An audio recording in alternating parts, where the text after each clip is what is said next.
It was the book. It had to be. This was some kind of punishment for looking at something I wasn't supposed to, and trying to use that knowledge for my own gain. I should never have chased that girl down.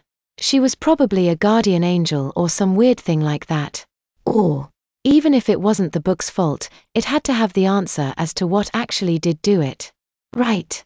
And some way to change me back. Assuming, of course, that I ever could do that. Then again, if the book was somehow the cause of this in the first place, would trying to solve it with the book just make things worse? Or maybe using the book like that was something she wasn't supposed to do, so there wouldn't be anything in it about this at all. Of course, it was possible the book had no connection to this whatsoever. But people didn't just become younger, no more than they just found books about their own lives. Having both things happen to you, in so small a span of time, seemed like much too big a coincidence to ignore. But really, I reasoned, people didn't get younger. That was impossible on a whole other level than the book, since I'm pretty sure it broke a few laws of physics or something. I was dreaming, most likely, or I'd done some weird sort of drug while I was at Keith's, which probably meant we had patched things up, at least. A quick and painful pinch ruled out the first. Common sense should have ruled out the second, since, as far as I know, Keith wasn't into any crazy, illicit substances, nor would I normally have partaken in them if he'd offered. If he was, though, and we'd just made up, then I guess I might have been a little more willing to try. I must have been. But that didn't help me at the moment. What was I supposed to do? Should I go home, not knowing what I was going to wind up seeing next? If this stuff was powerful enough to make me actually feel like my body had changed, I tried to ignore that I'd never heard of anything that powerful, consoling myself when I failed by reminding myself I didn't have an extensive knowledge of such things. Who knew what would happen? My parents were going to know something was up if I started seeing my food get up and dance on my plate or something, because I doubted I could just pretend that I wasn't seeing something like that. I'd just go back to Keith's, then. I'd call my parents, tell them I was going to eat at Leela's, maybe even spend the night, then head over there. I could get an explanation of just what the hell he'd given me at the same time.